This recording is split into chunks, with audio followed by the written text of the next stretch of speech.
Hi, this is Luke Powell from Group 4. And in Group 4, our research topic was to study serious illness conversation guides, end-of-life conversation guides, specifically in pediatric palliative care. Now, if we jump into the literature review, I want to focus first on the study by Johnston from 2012. She highlights that there are actually a lot of children, by her reference, 20,000 children annually in the United States aged 0 to 19 die as a result of serious illness. There's another study by Lindenberger, 2022.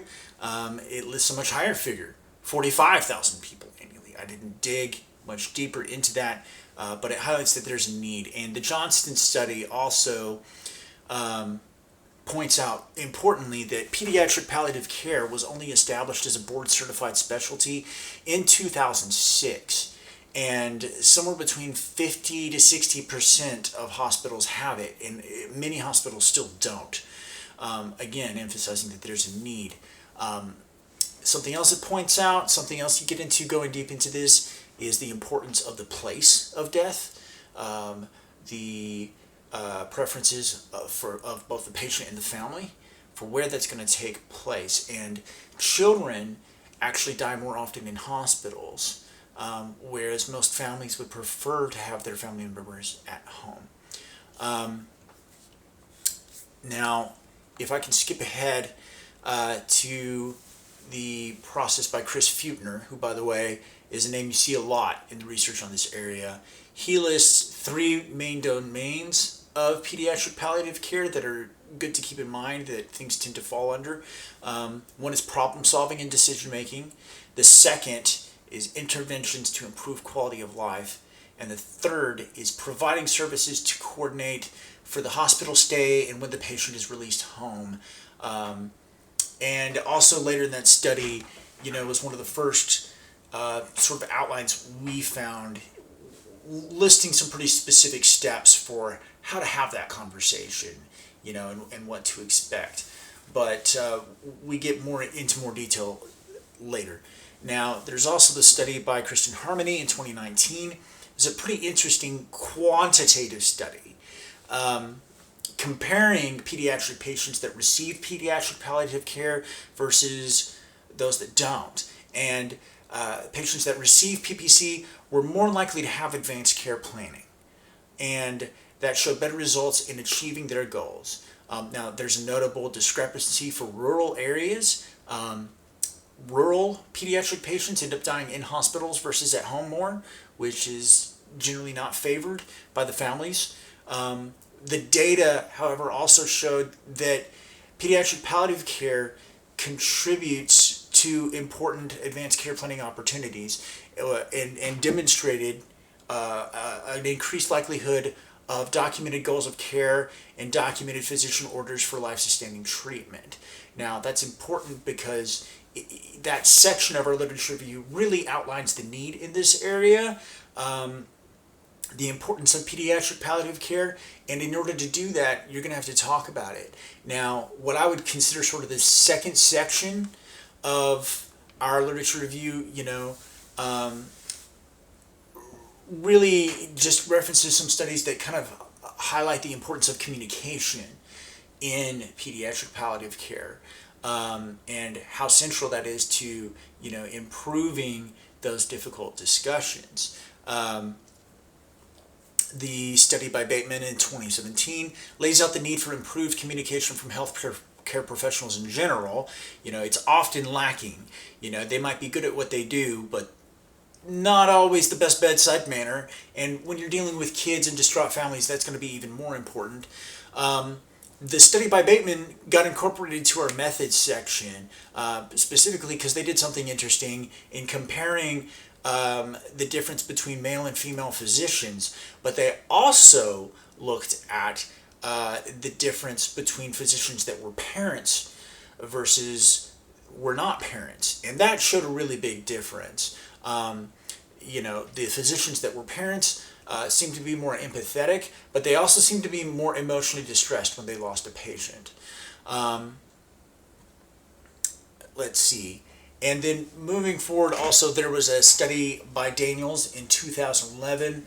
This really jumped out to me because, one of the things that study found is that when they asked families and what would help improve communication the most, the biggest thing that they listed was more printed instructions.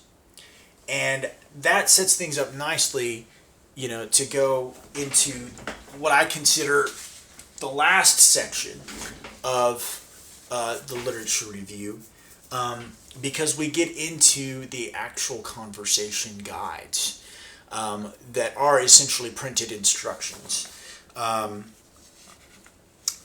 So if I skip ahead here, I want to just focus on those. This study in particular, by Daniel DeCursey, development of a stakeholder-driven serious illness communication program for advanced care planning in children, adolescents, and young adults. What the research found when we looked was while there are a few different models out there, there is one dominant model by Ariadne Labs in Boston, Massachusetts, developed. Actually, that's Ariadne Labs. It's a think tank founded by Atul Gawande. If you've heard of him, really fascinating guy. Look up the Checklist Manifesto. Great book.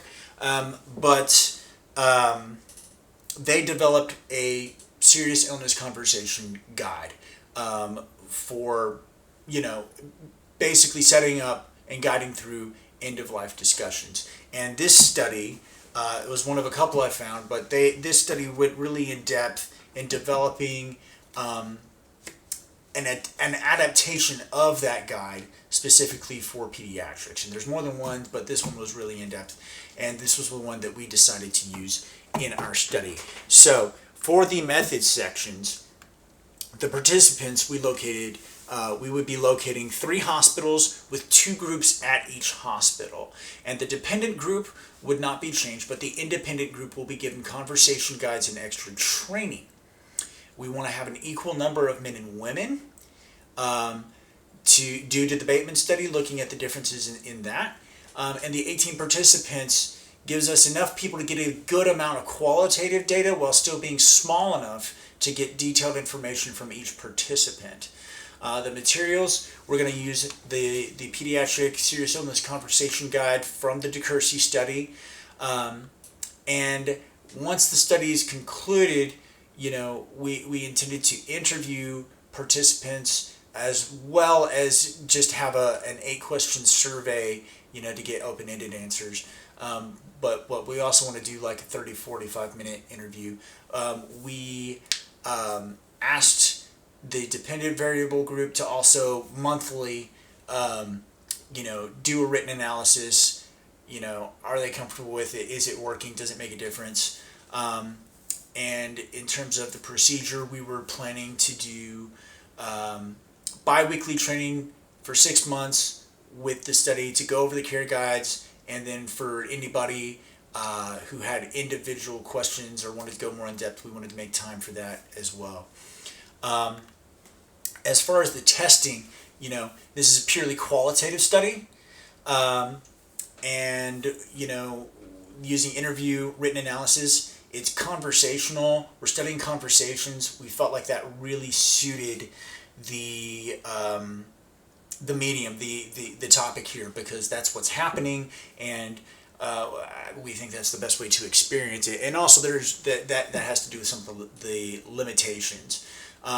Now, in terms of analyzing that data, by setting it up the way that we did with independent versus dependent, equal numbers of men versus women, and also the method section lists out specifics in terms of which positions, physicians, nurses, certified nursing assistants that we wanted to see, and having those in equal numbers in the dependent versus independent groups would allow us to make direct comparisons against not just the dependent group versus the independent group, but also versus men versus women, and also position by position in terms of whether they were a nurse, a doctor, or a CNA.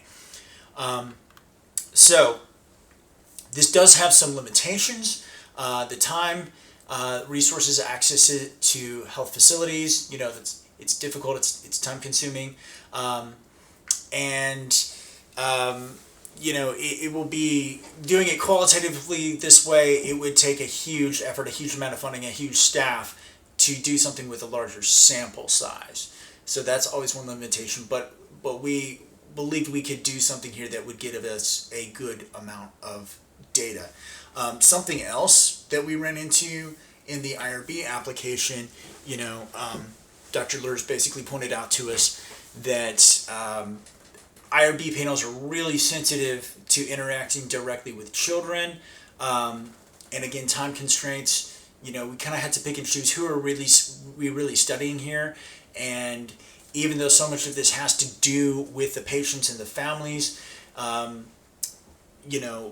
getting clearance or a situation where we could interact directly with them was just going to be really difficult. So we had to just focus on the healthcare provider staff and kind of let them be a proxy for us as to whether or not that worked. But that direct interaction is difficult to substitute, but we think we can still see some effective results this way.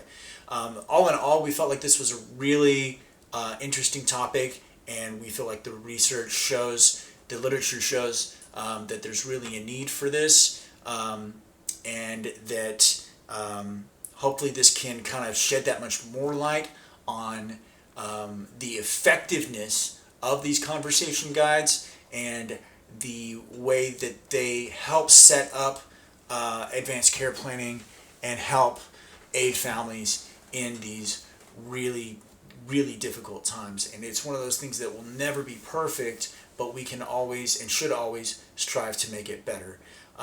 So of course more research is needed, but we would hope that this study could be a healthy contribution as well.